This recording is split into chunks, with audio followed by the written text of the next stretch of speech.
Selamat siang Vika. Oke, selamat siang Bu Dwi. Bagaimana kabar hari ini Bu? Oke, bagus, sehat, luar biasa. Ya, alhamdulillah ya Bu. Oke. Terima kasih saya ucapkan kepada Bu Ika sudah meluangkan waktunya untuk saya. Ini berkaitan dengan tugas saya Bu. Pada modul 3.1 ini yaitu mewawancarai kepala sekolah, yaitu pengambilan keputusan berbasis nilai-nilai kebajikan Bu. Ya, kita ke pertanyaan pertama ya Bu. Selama ini bagaimana Ibu mengidentifikasi kasus-kasus yang merupakan dilema etika atau bujukan norma moral Ibu?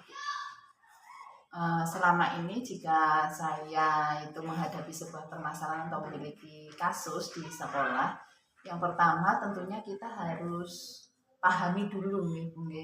Kasus itu kita pahami dulu, kita identifikasi seperti itu, kemudian kita lihat kepentingan itu benar atau salah. Jika dilema etika tentunya sama-sama benar, tapi memiliki dua kepentingan yang saling bertentangan. Kalau sudah menjurus pada ranah hukum, pelanggar hukum seperti itu, tentu kita dapat menyimpulkan bahwa permasalahan itu adalah bujukan moral, seperti itu Bu Dwi. Ya. Oke, untuk yang nomor 2 Bu, pertanyaannya yaitu bagaimana Ibu menjalankan pengambilan keputusan di sekolah Ibu, ya, terutama untuk kasus-kasus di mana ada dua kepentingan yang sama. Maksudnya mengandung dua nilai kebajikan yang sama.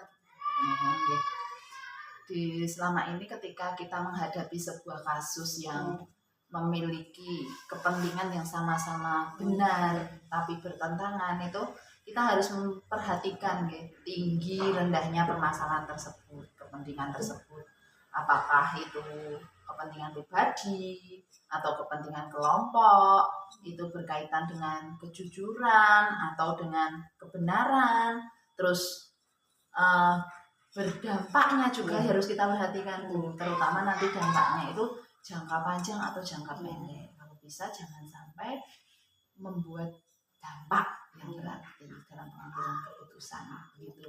Jadi memang harus benar-benar diidentifikasi ya Bu, permasalahan tersebut. Betul. Lanjut ke pertanyaan ketiga Bu. Kemudian langkah-langkahnya. Langkah-langkah seperti apa yang biasa Ibu lakukan selama ini terkait dengan pengambilan keputusan tersebut?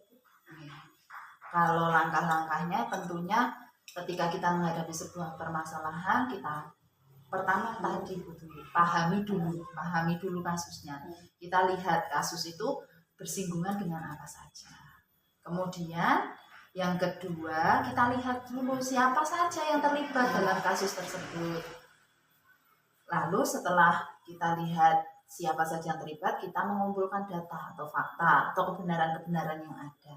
Kemudian kita analisa, setelah kita analisa, kita berusaha mengambil keputusan.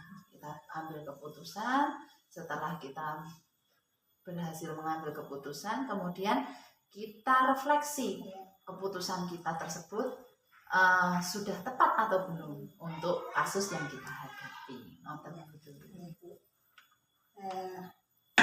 Kemudian untuk pertanyaan selanjutnya itu hal-hal apa saja yang selama ini Ibu anggap efektif itu Ibu dalam pengambilan keputusan pada kasus-kasus dilema etika? Kalau menurut saya hal yang paling efektif dalam pengambilan keputusan itu ya kalau keputusan yang kita ambil itu tidak menimbulkan dampak yang berarti, baik itu dampak jangka panjang maupun jangka pendek. Jadi kalau tidak berdampak itu yang paling efektif gitu. Nanti kita cari amannya gitu yang aman, yang tepat, tidak merugikan siapa. Lanjut ke pertanyaan berikutnya Bu. Hal apa saja yang selama ini merupakan tantangan dalam pengambilan keputusan pada kasus-kasus dilema etika? Nah, oh ya, tantangannya ya tentu dalam sebuah kasus, sebuah permasalahan itu bukan kita sendiri dalam mengambil keputusan. Saya sebagai kepala sekolah tentu kadang kita butuh pertimbangan dengan orang lain, butuh kesepakatan dengan para guru seperti itu. Nah, yang menjadi tantangan itu salah satunya adalah menyatukan pemikiran, ya. Persepsi. Nah, menyatukan persepsi antar guru, antar pihak yang terkait dengan diri kita itu. Kita membuat kesepakatan. Di samping itu kita juga harus memerlukan waktu yang panjang ketika menyatukan pemikiran yang berbeda. Kita perlu waktu yang panjang. Kita juga harus, tantangan terbesarnya kita harus benar-benar selektif dalam memilah dan memilih solusi apa yang paling tepat untuk masalah yang kita hadapi itu. Ya. Kemudian untuk pertanyaan selanjutnya, apakah Ibu memiliki sebuah prosedur gitu atau jadwal gitu Ibu ya, jadwal tertentu dalam menyelesaikan kasus semacam dilema etika ini? Apakah Ibu ini cara menyelesaikannya langsung di tempat atau membuat jadwal terlebih dahulu? Oh gitu. Ya. Kalau masalah itu kan kita lihat Bu Dwi, tergantung masalah itu besar apa kecil. Yang pertama, masalah itu harus kita segera selesaikan atau tidak. Kalau menurut saya itu sifatnya kondisional. Jadi tidak bisa kita kok buat jadwal, oh masalah ini kita selesaikan lain waktu. Kalau kita harus selesaikan saat itu juga, kita selesaikan saat itu juga. Tapi kalau butuh masih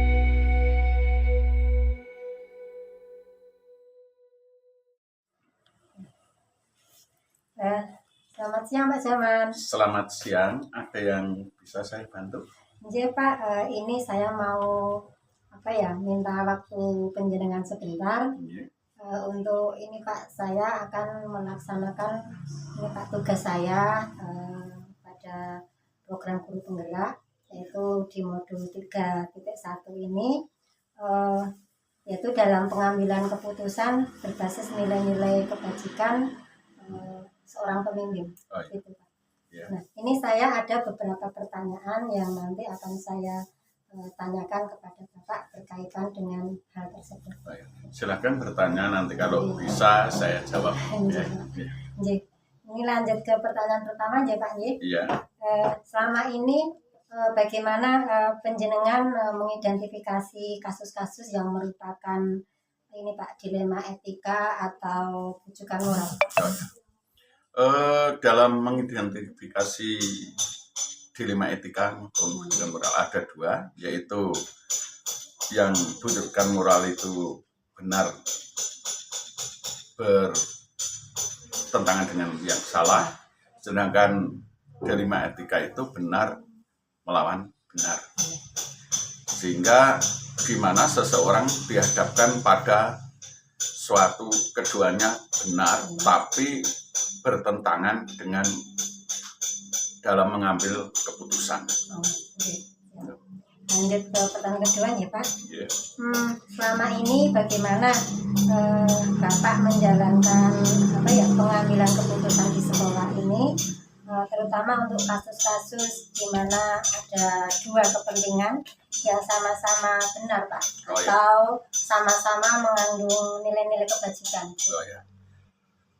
Sebagai pemimpin, ketika dihadapkan situasi mengambil keputusan, harus mengidentifikasi masalah tersebut terlebih dahulu.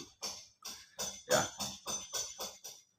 Rujukan moral atau dilema etika. Selanjutnya kita harus memperhatikan paradigma dan 3 prinsip dengan 9 langkah pengujian keputusan. Ya, jadi nanti yang penting diidentifikasi dulu gitu. Iya. Kemudian pertanyaan selanjutnya, langkah-langkah seperti apa yang biasa Bapak lakukan selama ini dalam mengambil keputusan tersebut? Langkah-langkah yang saya ambil dalam mengambil keputusan, diantaranya yang pertama adalah mengidentifikasi masalah terlebih dahulu. Kemudian mengenali nilai yang bertentangan dalam situasi ini. Untuk selanjutnya baru menentukan siapa yang terlibat dengan minta bantuan guru untuk mengumpulkan data. Kemudian baru melakukan pengujian benar atau salah. Kemudian melaksanakan 3 prinsip resolusi dan selanjutnya membuat keputusan dan merefleksi. Kemudian pertanyaan yang keempat, Pak. Hal-hal apa saja yang selama ini Bapak anggap efektif dalam pengambilan keputusan pada kasus-kasus dilema etika, Pak? Oh ya, yaitu menggunakan 3 prinsip, diantaranya berpikir berbasis hasil akhir, kemudian berorientasi pada aturan yang benar dan mengutamakan rasa peduli yang berakibat dampak jangka panjang, dan itu tidak lepas didiskusikan dengan guru. Ya, Pak. Kemudian lanjut nih, Pak. Iya. Ini merupakan tantangannya, Pak. Ya. Nah, jadi hal apa saja yang menjadi tantangan dalam pengambilan keputusan pada kasus-kasus dilema etika itu, Pak? Wah, lah ini adalah tantangan yang agak sulit ya. Namun saya kembalikan lagi kepada nilai-nilai yang saya pegang teguh dan aturan yang berlaku. Tak lupa kepedulian terhadap sesama. Seperti itu adalah nilai-nilai yang berlaku yang saya ambil. Pak. Kemudian pertanyaan yang ke-6, Pak. Apakah Bapak memiliki sebuah tata cara atau prosedur gitu, Pak, atau jadwal tertentu dalam menyelesaikan kasus dilema etika ini, Pak? Oh, kalau jadwal itu tergantung sebesar atau seberapa mendesak dan seberapa besarnya pengaruh terhadap lembaga yang saya pimpin. Jadi tidak ada ketentuan dalam menentukan jadwal. Berarti dilihat dari seberapa berat kasusnya, gitu, Iya. Pak. Iya. Kalau urgent ya segera gitu, Iya. Pak. Iya. Lanjut untuk pertanyaan ke-7 ya, Pak. Ya. Di sini adakah seseorang atau faktor yang selama ini mempermudah atau membantu gitu, Pak? Jadi orang yang terlibat gitu, Pak, yang terlibat dalam Bapak mengambil keputusan dalam kasus-kasus dilema etika. Jadi siapa saja gitu yang terlibat? Sebagai kepala sekolah, tentu saya harus mampu membuat keputusan berdasarkan nilai-nilai kebajikan yang saya pahami. Namun melibatkan dewan guru atau pihak tertentu, yaitu pihak yang terkait. Itu yang saya libatkan. Siap, ini untuk pertanyaan terakhir, Pak. Nah, dari semua hal yang telah kita obrolkan ya, Pak, Ya. dari yang Bapak sampaikan tadi,